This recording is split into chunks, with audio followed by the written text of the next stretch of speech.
ஒரு நாளைக்கு என் உடன் பிறந்தார்களே, ஒரு நாளைக்கு 400 கோடிக்கு குடிச்சிருக்கான். பொங்கலுக்கு தீபாவளிக்கு 600 கோடிக்கு குடிச்சிருக்கான். அத அரசு அறிவிச்ச செய்தி. உண்மையிலேயே 1000 கோடி வசூல்.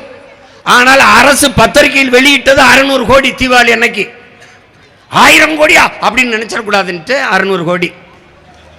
ஒரே ஒரு கேள்விதான் என் உடன் பிறந்தார்களே, 600 கோடிக்கு ஒரு நாளைக்கு குடிக்க காசு வைத்திருக்கிறவனுக்கு எதுக்கு இலவசம்? எதுக்கு இலவசம்? ஒரு வாரத்திற்கு ஒரு படத்திற்கு ஒரு வாரத்திற்கு 250 கோடி வசூல். ஒரு படத்திற்கு பொழுதுபோக்குக்கு கேளிக்கைக்கு இவ்வளவு காசை கொட்டி கொடுக்க காசு வச்சிருக்கிற இவனுக்கு எதற்காக இலவசம்? எதற்கு இலவசம்?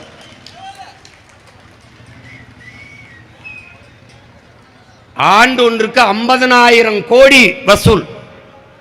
டாஸ்மார்க்ல 50,000 கோடி. இவர்கள் எதை வைத்து ஏமாத்துகிறார்கள்? இந்த இலவசத்தை வைத்துதான். மிக்சி, கிரைண்டரு, ஃபேனு, டிவி, இப்படி இந்த கர்மாந்திரம். இதுக்கு மொத்தமாக 5000 கோடி இழப்பார்களா? இலவச பஸ் பாஸ், பெண்களுக்கு இலவசம். பஸ் முதல்ல பஸ்ஸா இருக்கா? அதுக்கப்புறம் அது இலவசமா இருக்கிறத பத்தி யோசிப்போம். பஸ் பஸ்ஸா இருக்கா? சீட் பெல்ட் போட்டு வண்டியை ஓட்டு, அது விதி. ஒரு ஓட்டுநர் சீட் பெல்ட் போடாம போறாரு. எதுல உட்காந்து? சீட்டில் உட்காந்து. வண்டி ஓட்டுறதுக்கு சீட் இல்ல, ஒரு முக்காலி போட்டு உட்காந்துருக்காரு. அவன் எழுதுறான் கீழே, நியாயமாரே முதல்ல அவருக்கு சீட்டை கொடுங்க, அப்புறம் பெல்ட்டை போட சொல்லுங்கன்றான். சீட்டே கிடையாது. பேருந்துக்குள்ள மழை காலத்தில் என் அக்காவும் தங்கச்சியும் பெரியம்மாவும் அம்மாவும் கொடையை பிடிச்சிட்டு போறாங்க. பஸ்ஸுக்குள்ள கொடை.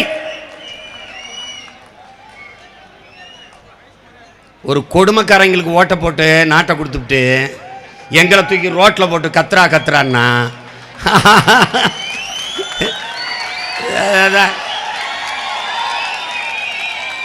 நீ 2026 வரை போராடித்தான் இருக்கணும். எனக்கு ஓட்ட போட்டு உட்கார வச்சுட்டு முடிஞ்சிடும் பிரச்சனை.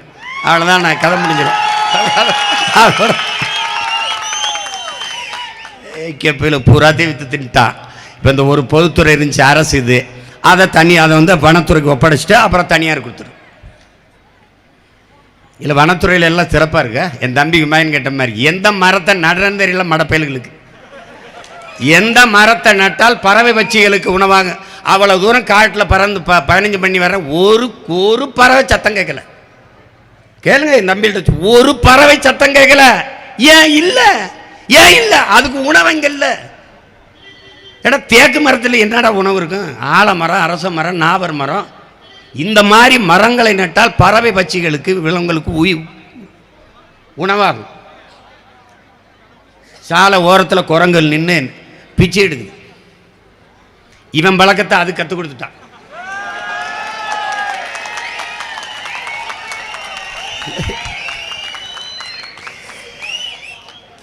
குரங்குகள்லாம் கூடி டார்வின் எழுதிட்டான். சார்லஸ் டார்வின் குரங்கிலிருந்து மனிதன் வந்தான்ட்டு. குரங்குகள்லாம் கண்டனம், மாநாடு.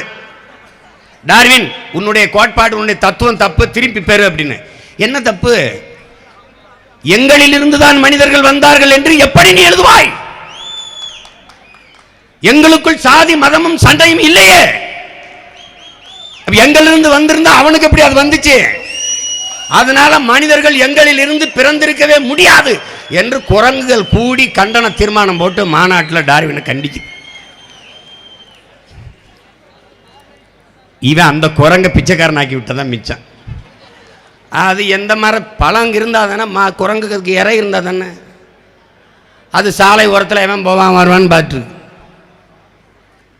வரும்போது பார்க்குற ஒரு குட்டி குரங்கு கையில் போத்தல் மாட்டிடுச்சு. அதை திறக்க முடியல, பின்பக்கமாக காடிச்சு இழுத்து பார்க்குது. அதுக்குள்ளே என்ன இருக்குன்னே தெரியல. இந்த குரங்கு நிலைமைக்கு இவங்களை ஒரு நாளைக்கு நம்ம மாற்றி விட்டா தான் அது சரியாக வரும்.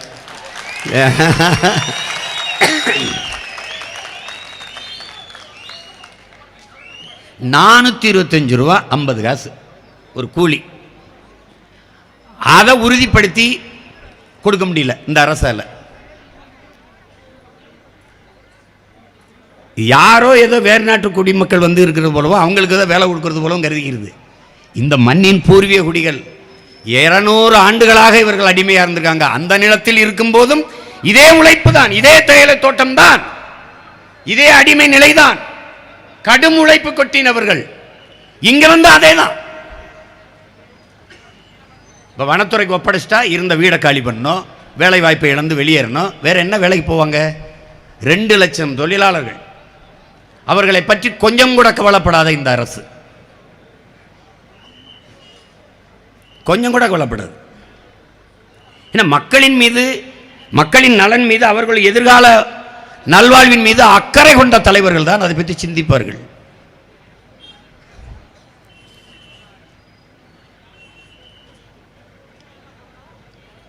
இது மிக நியாயமான கோரிக்கையை நமது மக்கள் முன்வைப்பது. இதை போராடித்தான் புரிய வைக்கணும்னு இல்லை, அரசுக்கு தெரியும். வனத்துறைக்கு ஒப்படைச்சா அதை சார்ந்து வாழ்ந்த மக்களினுடைய வாழ்வாதாரம் பறிபோய்விடும் என்பது தெரியாத அரசுக்கு தெரியாத?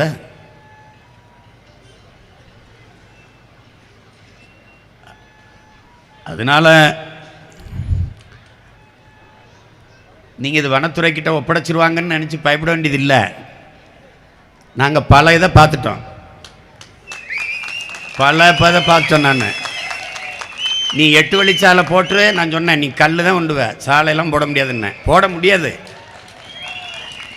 நீ பரந்தூரில் 5000 ஏக்கரில் ஏர்போர்ட் கட்ட முடியாது, நீ கட்ட முடியாது, விட மாட்டேன். நீ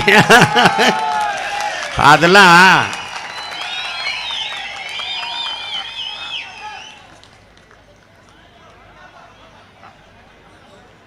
சும்மா சொல்லிட்டு இருக்கலாம். இந்த எய்ம்ஸ் மருத்துவமனை கட்டுறாங்க பாருங்க, மதுரையில் 20 வருஷமாக கட்டுறாங்க, 20 ஆண்டுகளாக கட்டுறாங்க.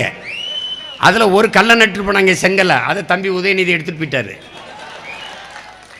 நான் அதான் சொல்கிறேன், நீங்கள் இந்த பரந்தூரில் வந்து ஒரு கல்லை நட்டிங்கன்னு வைங்க, அதை நான் எடுத்துகிட்டு போவேன். மானங்கட கேட்குறேன், சொந்தமாக ஒரு வானூர்தி கிடையாது, ஒரு ஃப்ளைட்டு கிடையாது. உனக்கு எதுக்கு 5000 ஏக்கரில் ஏர்போர்ட்டு? ரஷ்யாவுக்கும் உக்ரைனுக்கும் சண்டை, போர். படிக்க போன நம்ம பிள்ளைய, அங்கே வேலைக்கு போன நம்ம பிள்ளைய மாட்டிக்கிட்டாங்க, சிக்கிக்கிட்டாங்க. ஒரு வானூர்தியில் போய் அங்கே தவித்து கொண்டிருக்க நமது மக்களை கூட்டிக்கிட்டு வர ஒரு வானூர்தி கிடையாது. வேற நாட்டிட்ட கடன் வாங்கி வாடகைக்கு வாங்கி, கேவலம் கேவலம். இதில் எல்லாத்தையும் இப்போ இந்த வனத்துறையிட்ட ஒப்படைச்சு மறுபடியும் யார்கிட்ட போகணும்னு நினைக்கிறீங்க? ஒரு அம்மா கூட கேட்குறாங்க, அந்த வேலைக்கு பூரா இப்போ தேயிலை தோட்டத்தில் நம்மளால் வெளியேற்றிட்டு பூரா வட இந்தியா வந்து உட்காந்துருவான். அந்த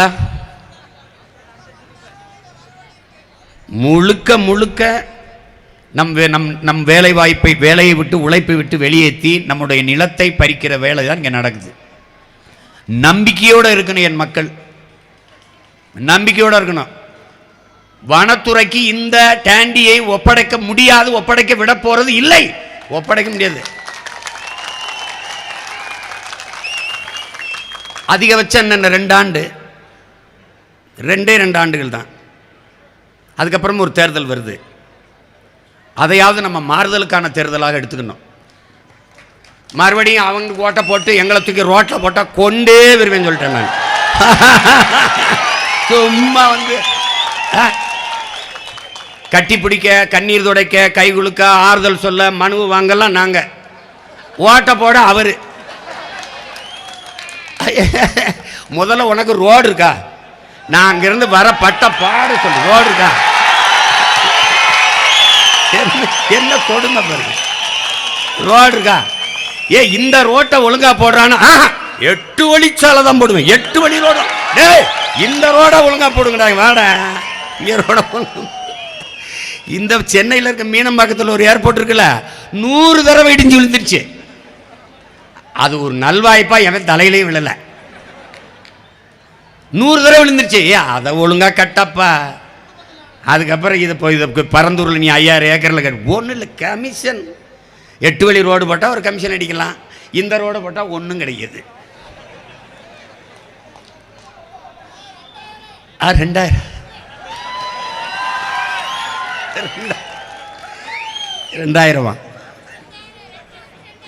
ரெட்டலைக்கு 2000 ஆமா, 2 இலை இருக்குல்ல, இலைக்கு 1000, இலைக்கு 1000, தலைக்கு 1000 அப்படி போயிருச்சு.